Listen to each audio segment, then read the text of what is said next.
السلام علیکم۔ بسم اللہ الرحمن الرحیم۔ روزانہ اسلامک واقعات دیکھنے کے لیے ہمارے یوٹیوب چینل کو سبسکرائب کریں۔ آج کا ٹاپک ہے شیطان کی پیدائش کی حقیقت۔ شیطان کون تھا؟ شیطان کی تخلیق کیسے ہوئی؟ جب اللہ تبارک و تعالیٰ نے اس کائنات کو تخلیق فرمایا تو اللہ تبارک و تعالیٰ نے انسانوں کو پیدا کرنے سے پہلے کون کون سی مخلوقات کو پیدا فرمایا؟ اس روئے زمین پر انسانوں سے پہلے کون کون سی مخلوقات رہا کرتی تھی اور انسانوں کے ازلی دشمن شیطان کو کیسے پیدا کیا گیا؟ اس کے ماں باپ کون تھے؟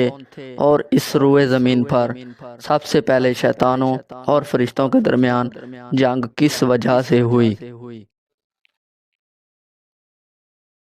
شیطان عزازیل سے ابلیس کیسے بنا؟ اور ایسے بہت سے سوالات جو شیطان یعنی ابلیس کے حوالے سے ہمارے ذہنوں میں اٹھتے ہیں، آج ان سوالات کا جواب قرآن و حدیث کی روشنی میں دیا جائے گا، اور ایسے حقائق سے آپ کو آگاہ کیا جائے گا جن کے بارے میں اکثر ہمارے بہن بھائی واقف ہی نہیں۔ اللہ تبارک و تعالیٰ قرآن پاک میں ارشاد فرماتا ہے، اے ایمان والو، اسلام میں پورے داخل ہو جاؤ اور شیطان کے راستے پر نہ چلو، بے شک وہ تمہارا کھلا دشمن ہے۔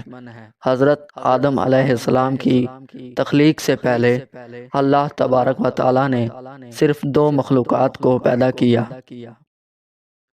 ایک ناری اور دوسری حنوری، یعنی فرشتوں کو کہا جاتا ہے، جن کو اللہ تبارک و تعالیٰ نے نور سے تخلیق فرمایا۔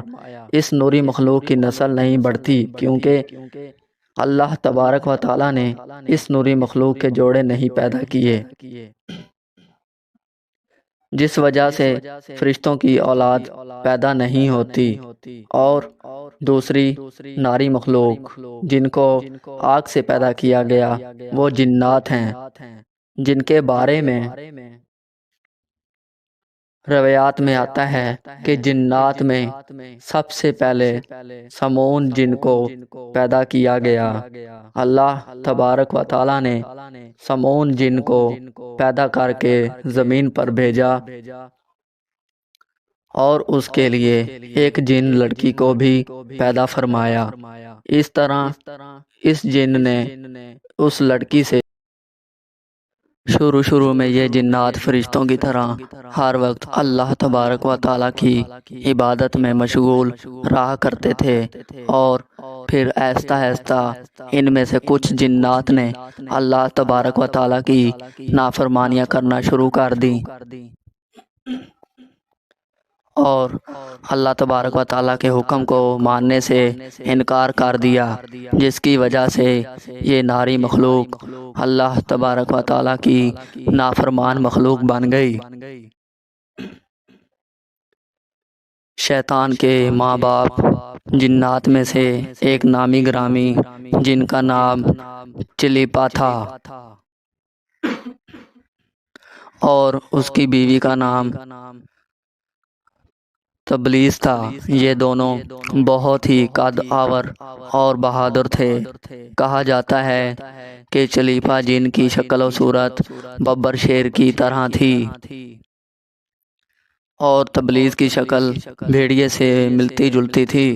چلیپا جنات کا سردار تھا، اس کے نام سے بڑے بڑے جنات خوف کھاتے تھے۔ چنانچہ چلیپا اور تبلیس کے ملاپ سے ایک بچہ پیدا ہوا جس کا نام انہوں نے عزازیل رکھا۔ یہ بچہ اپنے والدین کی طرح بہادر اور دراز قد کا تھا۔ شیطان اور فرشتوں میں جنگ روایات میں آتا ہے کہ حضرت آدم علیہ السلام کی تخلیق سے 50,000 پہلے یا اس سے بھی زائد کا عرصہ زمین پر جنوں کا عروج تھا۔ اس روئے زمین پر ہر طرف جنات ہی جنات تھے۔ یہ جنات زیادہ شریر تھے اور یہ زمین کے اندر فتنہ فساد پھیلاتے تھے۔ اس طرح جب جنات نے اس زمین پر فساد پھیلانا اور تباہی مچانا شروع کر دی تو اس وقت اللہ تبارک و تعالی نے فرشتوں کو حکم دیا کہ زمین پر جاؤ اور جنوں سے جنگ کرو۔ تو فرشتے اللہ تبارک و تعالیٰ کے حکم سے زمین پر اترے۔ ان فرشتوں نے جنوں کو حکم دیا کہ اللہ تبارک و تعالیٰ نے حکم دیا ہے کہ زمین میں امن و امان سے زندگی بسر کرو، لیکن جنات نے فرشتوں کی بات کو ماننے سے انکار کر دیا،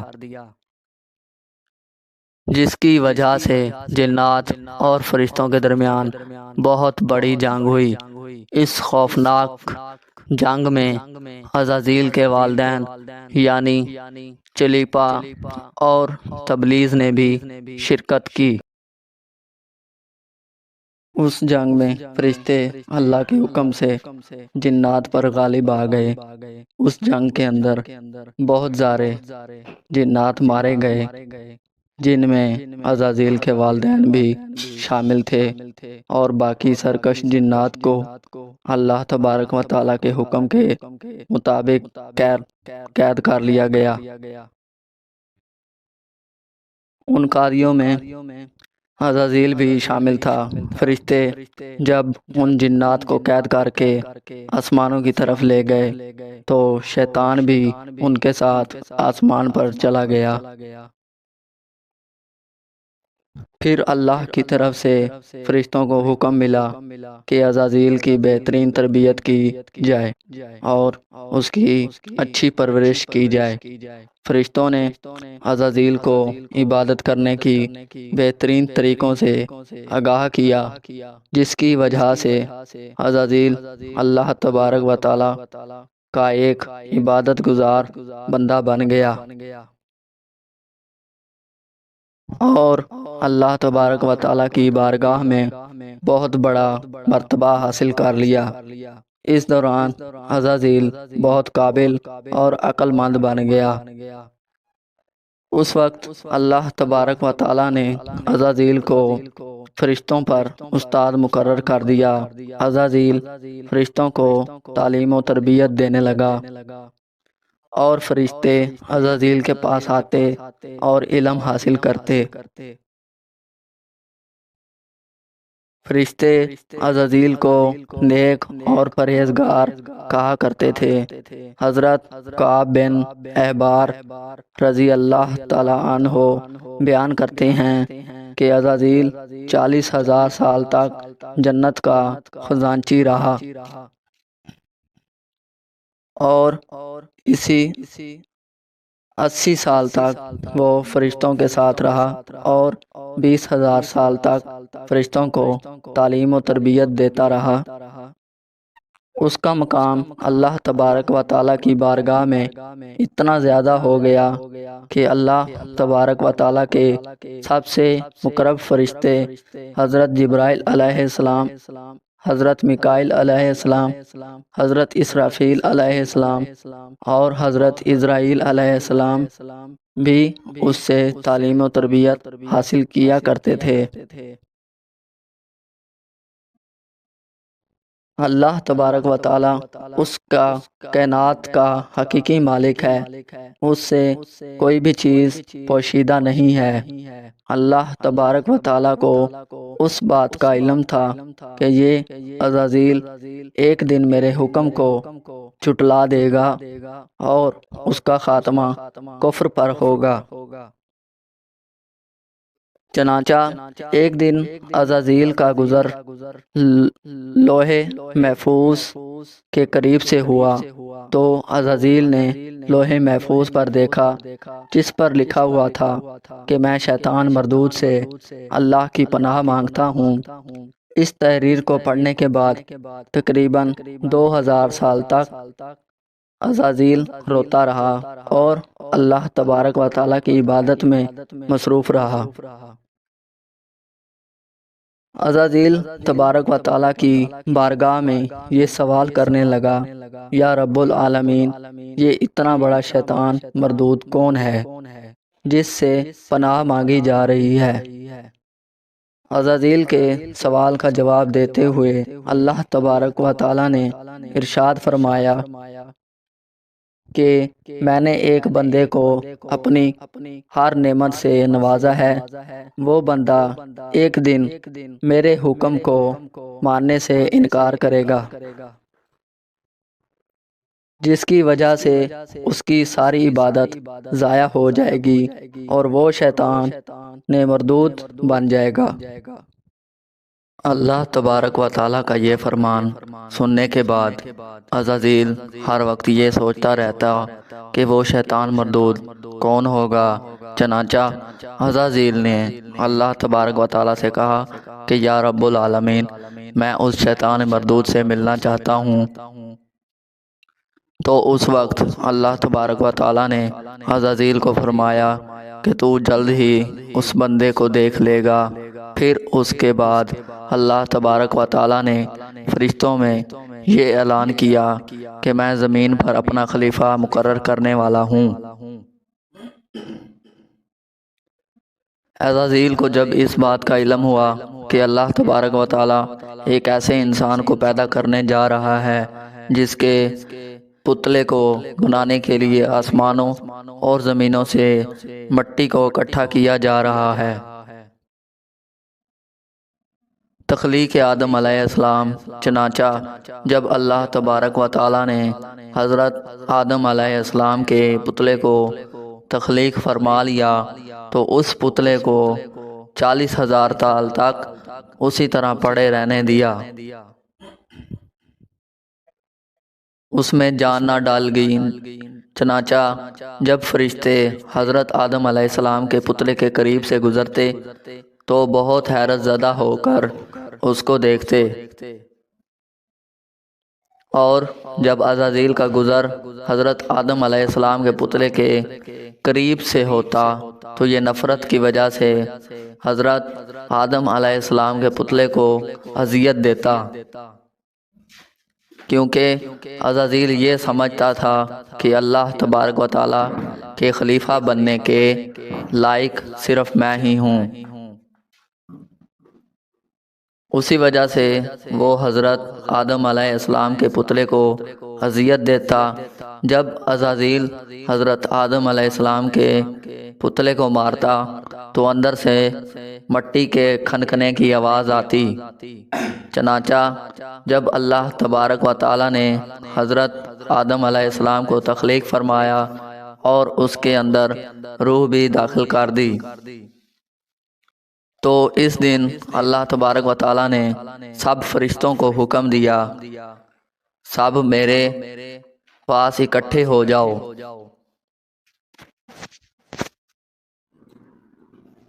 جب سارے فرشتے اللہ تبارک و تعالیٰ کی بارگاہ میں حاضر ہو گئے تو اللہ تبارک و تعالیٰ نے حکم دیا کہ میں زمین پر اپنا ایک بندہ پیدا کرنے والا ہوں جو زمین پر جا کر میرے حکم کی تعمیل کرے گا۔ تو اس وقت فرشتوں نے اللہ تبارک و تعالیٰ کی بارگاہ میں عرض کی، یا رب العالمین، یہ بندہ زمین پر جا کر تیرا نافرمان ہو جائے گا، ہم تو ہر وقت عبادت میں مصروف رہتے ہیں۔ تو اللہ تبارک و تعالیٰ نے ارشاد فرمایا، جو کچھ میں دیکھ رہا ہوں وہ تم نہیں دیکھ سکتے۔ شیطان کی بغاوت۔ اس وقت سب فرشتوں کو حکم دیا گیا کہ حضرت آدم علیہ السلام کو سجدہ کرو، تو تمام فرشتے اللہ تبارک و تعالیٰ کے حکم کے مطابق حضرت آدم علیہ السلام کو سجدہ کرنے کے لیے جھک گئے، لیکن عزازیل نے حضرت آدم علیہ السلام کو بغض اور تکبر کی وجہ سے سجدہ نہ کیا۔ اس وقت اللہ تبارک و تعالیٰ نے عزازیل سے پوچھا کہ تم نے سجدہ کیوں نہیں کیا؟ اس وقت عزازیل تکبر اور غرور میں آ کر بولنے لگا، اے رب العالمین، تو نے مجھے آگ سے پیدا کیا اور اس پتلے کو مٹی سے پیدا کیا۔ میں اس مٹی کے پتلے سے کئی درجے بہتر ہوں۔ عزازیل کی یہ بات سن کر اللہ تبارک و تعالیٰ نے عزازیل کو وہاں سے نکل جانے کا حکم دیا اور فرمایا، تو شیطان مردود ہو چکا ہے، تم پر قیامت تک میری لعنت ہوتی رہے گی۔ اس وقت عزازیل کو اس بات کا علم ہوا کہ لوح محفوظ پر جس شیطان کا ذکر تھا وہ در حقیقت میں ہی ہوں۔ اس طرح جب عزازیل اللہ تبارک و تعالیٰ کی نافرمانی کی وجہ سے شیطان مردود بن گیا تو اللہ تبارک و تعالیٰ سے کہنے لگا، اے رب العالمین، میں چاہتا ہوں کہ مجھے قیامت کے دن تک زندہ رہنے کی مہلت دی جائے۔ تو اللہ تبارک و تعالیٰ نے شیطان مردود کی بات مان لی اور اس کو قیامت تک کی مہلت دے دی گئی۔ اس وقت شیطان مردود اللہ تبارک و تعالیٰ کی بارگاہ میں عرض کرنے لگا، میں تیرے بندوں کو راہ سے بھٹکاؤں گا اور ہر طرح سے تیرے بندوں کو تیرے حکم کا نافرمان بناؤں گا، اور بہت سارے تیرے بندے میرے شکنجے میں آ کر تیری نافرمانی کریں گے اور گناہوں کے اندر مبتلا ہو جائیں گے۔ اس وقت شیطان مردود کو اللہ تبارک و تعالیٰ نے ارشاد فرمایا کہ تو میرے بندوں کو میری راہ سے بھٹکائے گا اور میری نافرمانیوں کے اندر مبتلا کرے گا۔ میری رحمت بہت بڑی ہے، میں اپنے کرم و فضل سے اپنے بندوں کو معاف کرتا جاؤں گا۔ اس طرح غرور اور تکبر کی سے عزازیل شیطان مردود بن گیا اور اللہ تبارک و تعالیٰ نے لعنت کا توق اس کے گلے میں ڈال کر اس کو آسمان سے نیچے پھینک دیا، اور اس طرح شیطان مردود ہمیشہ ہمیشہ کے لیے اللہ تبارک و تعالیٰ کی رحمت سے دور ہو گیا۔ روایات میں آتا ہے کہ جب قرب قیامت دوسرا سور پھونکا جائے گا تو اس وقت اللہ تبارک و تعالیٰ شیطان کو دردناک موت عطا فرمائے گا، اور اس کے بعد شیطان مردود کو ہمیشہ ہمیشہ کے لیے جہنم میں داخل کر دیا جائے گا۔ اللہ تبارک و تعالیٰ سے دعا ہے کہ اے اللہ تبارک و تعالیٰ ہمیشہ اپنی فرما برداری میں زندگی گزارنے کی توفیق عطا فرمائے، اور شیطان مردود کے شر سے ہمیں، ہمارے اہل و عیال اور تمام امت مسلمہ کو محفوظ رکھے، آمین۔